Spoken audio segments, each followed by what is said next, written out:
Аллах Всевышний в Коране говорит, что тот, кто убьет человека, верующего, преднамеренно, то есть без причины, то Аллах на него, Аллах его проклянет, и Аллах ему приготовит великое наказание. То есть здесь в другом аяте сказано, что тот, кто убьет человека преднамеренно, то он будет равен тому, кто убил все человечество на земле. Каждый человек должен разобраться в своей религии, должен разобраться в своем понимании. И ученые поставили на степень, в первую очередь, даже не искренность, а понимание религии.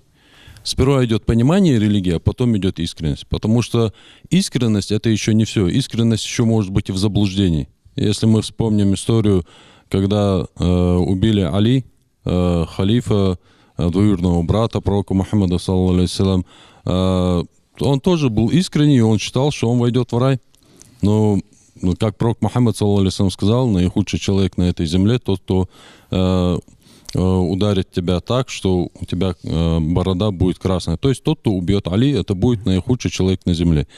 А сам человек, сам убийца, думал, что за убийство Али он войдет в рай. Поэтому вот это понимание, каждый человек должен разобраться в своем понимании, насколько он правильное его понимание.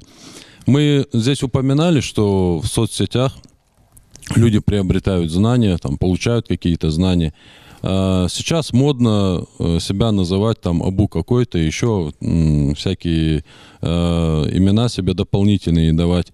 И проблема молодежи в том, что они и не могут разобраться, насколько он ученый, и признан ли он ученый. И когда мы говорим, что они приобретают знания у ученых, то еще нужно разобраться, какие они ученые.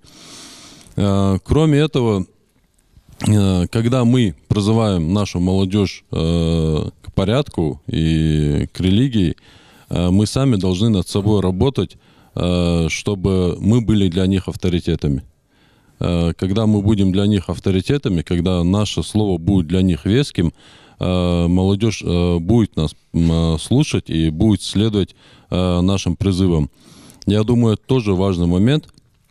И человек, прежде чем совершить какое-то свое действие, должен понимать, что он скажет, вот как Магомед уже упоминал, что он скажет в судный день перед Всевышним Аллахом. Аллах Всевышний у каждого человека спросит, ради чего он отдал свою жизнь.